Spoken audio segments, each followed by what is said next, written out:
And I want to bring in our panel now. Andy Dean, a Trump supporter, Trent Duffy, national spokesman for John Kasich's campaign, Ron Nearing, next to me, spokesman for Ted Cruz's campaign, and Brian Morgenstern, a supporter of Senator Marco Rubio. Okay, great to have all of you with me. So this is where you're nervous, but you're kind of glad it's not you that has to go out there tonight and actually fight the fight.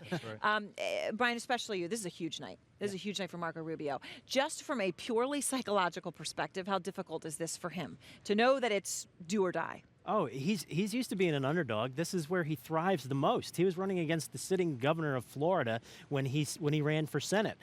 He frequently tells the joke that when he started running, the only people who believed he could win lived in his house, and several of them were under the age of 10. So he's used to coming from behind. This is right in his wheelhouse. He is ready to remind the voters of Florida that a vote for anyone but him is a vote for Trump, and he's going to drive that point home tonight. All right. So what does that make you think then? He's basically saying a vote for Ted Cruz. He doesn't want anyone to vote for Ted Cruz anyway, but that's a vote for Donald Trump here in Florida. Well, we're playing hard to win in Florida. We're playing hard to win in all 50 states. You know, if you take a look at some of the recent victories that we've had, people wouldn't have predicted that. They wouldn't have predicted that we would have won in Maine or in Alaska or had a landslide victory in Kansas. The only way that you prepare the battlefield for those type of victories is by being engaged everywhere. And we're fully engaged here in Florida. We've had a great 2 days. Carly Fiorina coming on board yesterday, Utah Senator Mike Lee coming on board today, Mark Levin coming on board this week. We've got a lot of momentum going into this Super Tuesday, and we're looking forward to it a great deal.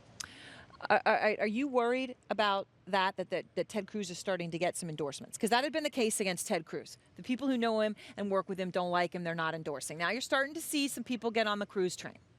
Well, Governor Kasich was endorsed by Governor Arnold Schwarzenegger recently. We got Coach Urban Meyer in the state of Ohio today. We're really pleased with where Governor Kasich is in Ohio. He is beating Donald Trump, and he has passed him. Trump plateaued in Ohio, and now he's going down. John Kasich is on the rise. And what we're excited about, Aaron, is that a new national poll showed us as a three-way tie between Trump, Kasich, and Cruz going forward in the states that are yet to come. So as John Kasich gets his chance to distinguish himself and his record on the stage tonight, like he did in Michigan, we're going to see more. So how badly do you want Marco Rubio out of the race? Do you think that those Rubio votes are really going to go to John Kasich? Because I was talking about just one Florida voter I saw. I told the story a moment ago to David Chalian. He is a Rubio supporter. He's worried about the polls here in Florida, so he thinks he might switch to Kasich.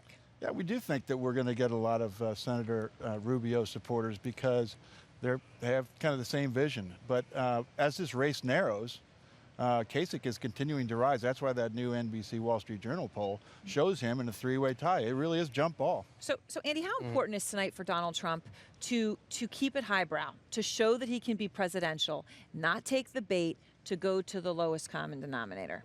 He can do it. I mean, if you remember last debate, Marco Rubio started firebombing and went berserk. So apparently he's got a software upgrade tonight. He's going to be very chill, which we're excited about. But what'd you call it, a software upgrade? Software upgrade. We're very excited. But what I'd like to discuss is these three strategists for these other campaigns have all these theories. Well, if these voters here vote for this person in this state, it's really not that complicated. You just need to win more votes, and Donald Trump does that. I mean, if you look at March 8th, just a couple days ago, he's at 49% in Mississippi and 37% in Michigan. And I just feel for the Kasich campaign, because Kasich didn't even come in second in Michigan. He's only he came getting in third. About a third. I know you keep going to the there's states where he's been in the 40s. There are, but his overall average is still about a third. Remember, Abraham Lincoln ran against three other people, and he won the presidency with 39%. So you just need to beat your competitors, which Trump does time and time again. And I actually feel bad for the Rubio campaign because on March 8th, just 2 days ago, Mississippi voted, and only 5% of the people in Mississippi voted for Rubio, which means in northern Florida, they're going to vote like Mississippi, and you've got Trump winning by double digits in Georgia, Mississippi. Donald Trump is not Abraham Lincoln. Come on. Yeah. Let's have a little reality check here. Comparison. Okay, We're talking about math here. I mean, this is talking math. And it's the software upgrade, him saying that all of Islam hates the United States, that's being softer and gentler. I mean, that was well, first, if you want, we Okay, can talk about just Islam respond. if we could.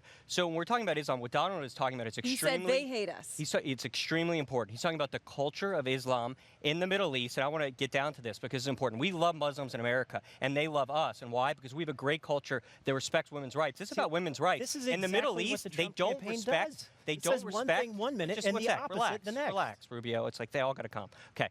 The thing about Muslims in the Middle East is they don't respect women's rights. If a woman wants to get a divorce in the Middle East, that woman can be killed. If you want to leave the religion of Islam in the Middle East, you can be killed. This is very real. It does depend It's a where. culture in the Middle East, right? In South Asia. I encourage people to look at the Pew Research poll of 39 Muslim countries, and they will see this isn't 5 or 10%. This is majorities of those populations who hate America and hate women's rights. All right, I'm going to give you a quick chance to respond here before we take a break, just because you mentioned. Yeah, again, this is what Trump does. He says one thing 1 minute and the opposite the next. The fact of the matter is he has changed his position on a minute-to-minute basis. We're not talking day to day. So tonight he is going to be pressed to share his plan and actually be consistent. In the last debate, we saw him have a position on immigration before the debate, a different one Oh, during like the Rubio. debate, You taught and us then a that, different Rubio. one after that. Thank so you. he is going to actually have to tell the American right. people what he'll do. All right, just to pause for a moment. We'll all be back in just